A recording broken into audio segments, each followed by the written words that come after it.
जय हिंद। स्टडी बसेरा के नए वीडियो में आप सभी का हार्दिक स्वागत है। चैनल पर नए तो चैनल को सब्सक्राइब करना मत भूलिएगा और बेल आइकन को करना तो एकदम ही मत भूलिएगा, इसे जरूर कर लीजिएगा। और वीडियो अगर पसंद आता है वीडियो को लाइक और शेयर भी करते चलिएगा। चलिए, जो पहला प्रश्न है, मार्गरेट थैचर ब्रिटेन की पहली महिला प्रधानमंत्री कब बनी थी? तो यहाँ गलत प्रिंट हो गया है, यहाँ हो जाएगा 1979। तो ऑप्शन है 1917, 1979 और 1800, 1991। इस प्रश्न का सही जवाब हो जाएगा ऑप्शन सी। ऑप्शन सी नहीं, ऑप्शन बी 1979 सही हो जाएगा। सही जवाब 1979 में।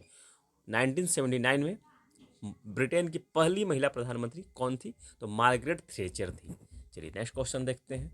नेक्स्ट क्वेश्चन है, कौन सा नृत्य है जिसमें हिंदू और मुस्लिम विशेषता या विशिष्टता का संयोग है? ऐसा कौन सा नृत्य है? Option A Odissi, option B Kathak, option C Kathakali, option D Manipuri. तो इस प्रश्न का सही जवाब हो जाएगा ऑप्शन बी। कथक नृत्य ऐसा है जो कि हिंदू और मुस्लिम दोनों ही विशेषताओं का संयोग है। ये किस तरह से है इसे समझ लेते हैं थोड़ा। तो अवध के जो नवाब थे वाजिद अली शाह, इन्होंने कथक को प्रोत्साहन दिया था। और पंडित बिरजू महाराज कथक के नर्तक, बहुत बड़े नर्तक थे, मुख्य नर्तक थे। अब मुगल काल में कथक नृत्य के प्रदर्शन के समय में ही उर्दू गजलें और वाद्य यंत्रों का प्रयोग होता था। इस तरह से यह संयोग है। इसके बारे में थोड़ा डिटेल। भारत में टोटल 8 शास्त्र नृत्य थे। ये ओडिशा शास्त्र नृत्य कहाँ का? ओडिसी, तो ओडिशा से संबंध है। तो टोटल कितने शास्त्र नृत्य हैं यहाँ भी समझ लेते हैं, क्योंकि शास्त्र नृत्य से बहुत इंपॉर्टेंट प्रश्न बनते हैं। टोटल 8 शास्त्र नृत्य जिसे क्लासिकल डांस कहते हैं। तो टोटल 8 क्लासिकल डांस है। कौन सा क्लासिकल डांस किस स्टेट से संबंध है, ये भी प्रश्न समझ लेते हैं। तो भरतनाट्यम तमिलनाडु से संबंध है, भरतनाट्यम तमिलनाडु से। मोहिनीअट्टम केरल से। कथकली केरल से 2 है, मोहिनीअट्टम और कथकली। कथक का संबंध उत्तर प्रदेश से है। ओडिसी का संबंध उड़ीसा से है। कुचिपुड़ी का संबंध आंध्र प्रदेश से है। अब मणिपुरी का नाम से ही पता है, मणिपुर से है। सतरिया का संबंध है असम राज्य से। इस तरह से 8 शास्त्र नृत्य हो गए हैं। और सबसे अंत में शास्त्रीय यानी क्लासिकल डांस का दर्जा किसे दिया गया है? तो 2000 ईस्वी में सतरिया को दिया गया है, जो कि असम स्टेट से बिलोंग करता है। तो यह तो हम लोग देख लें क्लासिकल डांस कितने हैं? 8 हैं। क्लासिकल डांस का डिटेल देखने के बाद अब हम लोग देखते हैं क्लासिकल लैंग्वेज, शास्त्रीय भाषा। तो शास्त्रीय भाषा कितने हैं? तो 6 शास्त्रीय भाषाएं कितने हैं? 6 हैं। 6 शास्त्रीय भाषाएं हैं। 6 कौन कौन से हैं इसको थोड़ा समझ लेते हैं। तो 6 शास्त्रीय भाषाएं हैं। इनमें से जो क्लासिकल लैंग्वेज कहते हैं, तो पहला है तमिल, जिसे कि 2004 ईस्वी में क्लासिकल लैंग्वेज का दर्जा दिया गया। 2004 ईस्वी। ये भी प्रश्न बनता है कि कब दिया गया है, किसे दर्जा कब दिया गया है? तो तमिल को 2004 ईस्वी में, इसे आप लोग नोट डाउन करते जाइएगा। दूसरा है संस्कृत 2005 ईस्वी में। कन्नड़ और तेलुगु, तीसरा है कन्नड़, चौथा है तेलुगु। इन दोनों को ही 2008 ईस्वी में क्लासिकल लैंग्वेज का दर्जा दिया गया। पांचवा है मलयालम, 2013 ईस्वी में इसे क्लासिकल लैंग्वेज का दर्जा दिया गया था। और 6 नंबर पे उड़िया, जिसे कि 2014 ईस्वी में क्लासिकल लैंग्वेज का दर्जा दिया गया था। ध्यान रखिएगा, उड़िया को 6 नंबर पे उड़िया है, जिसे 2014 ईस्वी में क्लासिकल लैंग्वेज का दर्जा दिया गया था। इस तरह से 8 हो गया क्लासिकल डांस और 6 हो गया क्लासिकल लैंग्वेज, ये ध्यान रखिएगा। चलिए, कंप्लीट डिटेल देखने के बाद अब लोग चलते हैं हम लोग नेक्स्ट क्वेश्चन पे। नेक्स्ट है मोढेरा सूर्य मंदिर कहाँ है? Option A Gujarat, option B Madhya Pradesh, option C Karnataka, option D Haryana. तो इस प्रकार सही जवाब हो जाएगा ऑप्शन ए। गुजरात में स्थित है मोढेरा सूर्य मंदिर। मोढेरा जो सूर्य मंदिर है, गुजरात के मेहसाना जिला के मोढेरा गांव में स्थित है। गुजरात के मेहसाना जिला के मोढेरा गांव में स्थित है।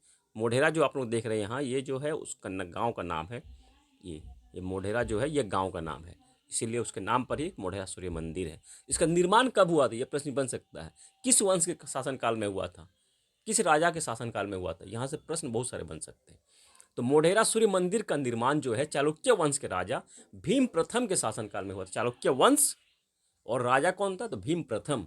और यह मंदिर किस नदी के किनारे स्थित है? तो यह सूर्य मंदिर पुष्पावती नदी के किनारे स्थित है। पुष्पावती नदी के किनारे स्थित है।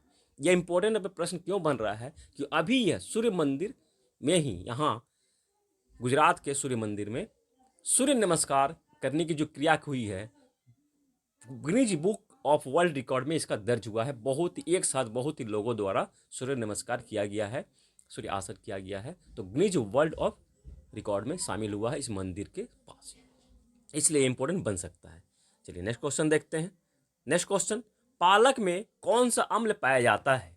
ऑप्शन ए लैक्टिक अम्ल, ऑप्शन बी मलिक अम्ल, मैलिक अम्ल, ये मैलिक हो जाएगा, मैलिक एसिड जिसे बोलते हैं, option C oxalic acid, option D butyric acid. तो इस प्रकार सही जवाब हो जाएगा ऑप्शन सी ऑक्जेलिक एसिड। चलिए और थोड़ा डिटेल देख लेते हैं, किस में जो इंपॉर्टेंट प्रश्न बन सकते हैं, किस पदार्थ में कौन सा एसिड पाई जाती है, उसका थोड़ा डिटेल समझ लेते हैं।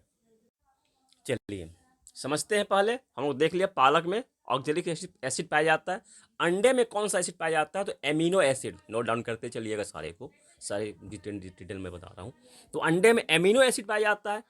एप्पल यानी कि सेब में कौन सा एसिड पाया जाता है? तो मैलिक एसिड सॉरी एप्पल में पाया जाता है। मैंगो यानी कि आम, पके हुए आम में कौन सा एसिड पाया जाता है? तो मैलिक एसिड। पके हुए आम में, खट्टे में टाटरिक एसिड, याद रखिएगा, खट्टे माने कच्चे आम में टाटरिक एसिड। मिल्क में, दूध में, यहाँ ध्यान रखिएगा क्वेश्चन में, यहाँ क्वेश्चन कंफ्यूज कर सकता है। दूध में ब्यूट्रिक एसिड पाया जाता है, परंतु दही में लैक्टिक एसिड पाया जाता है। दूध में ब्यूट्रिक एसिड और दही में, कर्ड में लैक्टिक एसिड। पालक में तो ऑक्जेलिक एसिड, टोमेटो में भी, टमाटर में भी ऑक्जेलिक एसिड। फैट में स्टेरिक एसिड पाया जाता है, ये ध्यान रखिएगा। ये इंपॉर्टेंट प्रश्न हम लोगों ने देख लिया। यहाँ और एक इंपॉर्टेंट प्रश्न बनता है कि मधुमक्खी और चींटी के काटने से कौन सा एसिड छोड़ती है? मधुमक्खियाँ और चींटी जब काटती है, हमारे जो लहर उत्पन्न होता है, तो कौन सा एसिड, कौन सा अम्ल छोड़ती है? तो इस प्रकार सही जवाब हो जाता है फॉर्मिक एसिड ये छोड़ती है। इनके जो स्टिंग होता है, स्टिंग में फॉर्मिक एसिड रहता है। चलिए नेक्स्ट क्वेश्चन देखते हैं। नेक्स्ट क्वेश्चन है, किस लौह अयस्क में लोहा सबसे अधिक पाया जाता है? मतलब कि कौन सा लौह अयस्क है जिसमें लोहे की मात्रा सबसे अधिक होती है? Option A limonite, option B magnetite, option C hematite, option D कोई नहीं। तो इस प्रकार सही जवाब हो जाएगा ऑप्शन बी मैग्नेटाइट। जो लोहा है, इसमें लोहे की मात्रा सबसे अधिक होती है।